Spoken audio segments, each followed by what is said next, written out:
আসসালামু আলাইকুম। চাকরি প্রত্যাশী ভাই ও বোনদের জন্য একটি সুখবর নিয়ে এসেছি। এখানে গণপ্রজাতন্ত্রী বাংলাদেশ সরকার ইমিগ্রেশন ও পাসপোর্ট অধিদপ্তরে একটি বিশাল নিয়োগ বিজ্ঞপ্তি প্রকাশ করেছে।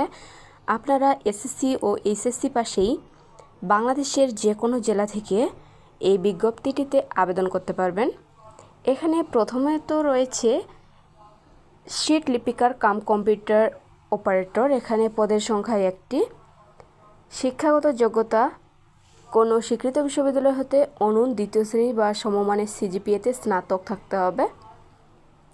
এরপর রয়েছে অফিস সহকারী কাম কম্পিউটার মুদ্রাক্ষরিক। এখানে পদের সংখ্যা 10টি। শিক্ষাগত যোগ্যতা স্বীকৃত বোর্ড হতে অনূন দ্বিতীয় বিভাগ বা সমমানের জিপিএতে উচ্চ মাধ্যমিক সার্টিফিকেট পরীক্ষায় উত্তীর্ণ।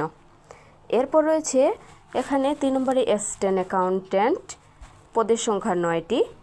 শিক্ষাগত যোগ্যতা কোনো স্বীকৃত বিশ্ববিদ্যালয় হতে বাণিজ্য বিভাগে স্নাতক ডিগ্রি।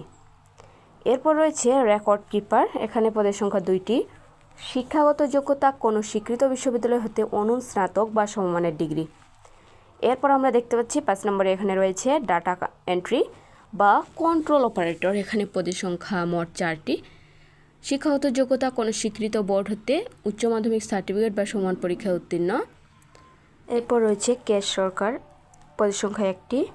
শিক্ষাগত যোগ্যতা কোনো স্বীকৃত বোর্ড হতে অনূন মাধ্যমিক স্কুল সার্টিফিকেট বা সমান পরীক্ষা। অনলাইনে আবেদনপত্র পূরণ ও পরীক্ষার ফি জমাদানের শুরুর তারিখ হচ্ছে 14/9/2025 খ্রিস্টাব্দ সকাল 10টা হতে শেষ তারিখ ও সময় 5/10/2025 খ্রিস্টাব্দ বিকাল 5 ঘটিকা পর্যন্ত। আপনারা যারা আগ্রহী প্রার্থীগণ রয়েছেন উক্ত সময়সীমার মধ্যে আবেদনটি পূরণ করে ফেলবেন।